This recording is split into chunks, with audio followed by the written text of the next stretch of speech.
শীর্ষ নেতৃত্বে হুঁশিয়ারির পরেও তোলাবাজি, আর এবার খোদ বিজেপি নেতারই বিজ্ঞাপন।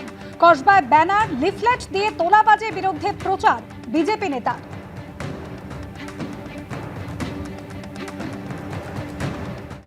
পাঞ্জাবের হাসপাতালের বিরুদ্ধে বিনা অনুমতিতে কিডনি নেওয়ার অভিযোগ ঘিরে শোরগোল।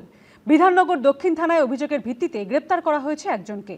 আন্তঃরাজ্য কিডনি পাচার চক্র এর সঙ্গে জড়িত কিনা তদন্ত করছে পুলিশ। রাজ্যে কি সক্রিয় আন্তঃরাজ্য কিডনি পাচার চক্র?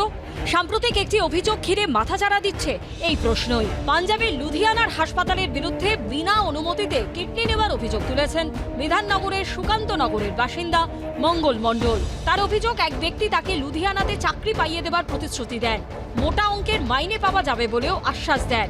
চাকরির জন্য কিছু মেডিকেল টেস্ট করানোর কথা বলা হয়। অভিযোগকারীর দাবি, আগে কলকাতায় বেশ কিছু টেস্ট করানো হয়, এরপর লুধিয়ানাতে গিয়ে ফের কিছু টেস্ট করানোর কথা বলা হয়। সেখানকার একটি হাসপাতালের টেস্ট করার নামে তাকে অচৈতন্য করা হয়। অভিযোগ, এরপরই অস্ত্রোপচার করে একটি কিডনি বের করে নেওয়া হয়।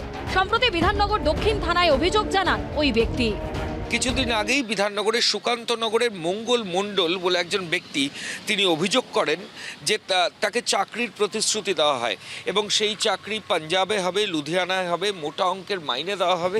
চাকরির জন্য মেডিকেল টেস্ট রয়েছে বলে কলকাতায় কিছু টেস্ট করানো হয়, এরপর তাকে লুধিয়ানা নিয়ে যাওয়ার পর সেখানে ফের মেডিকেল টেস্ট করানো হবে, এমনটাই তাকে জানানো হয়। সেই মেডিকেল টেস্টের সময় ওই ব্যক্তি অর্থাৎ মঙ্গল মণ্ডলকে অচৈতন্য করা হয় এবং তারপর তার শরীর থেকে অপারেশন করে একটা কিডনি বার করে নেওয়ার মতো চাঞ্চল্যকর অভিযোগ ওই ব্যক্তি করেছেন। আমি নিজে পেশেন্টের কাছে গেছি, ওটা সত্যি পাচার কিনা সন্দেহজনক, পুলিশও তদন্ত করছে।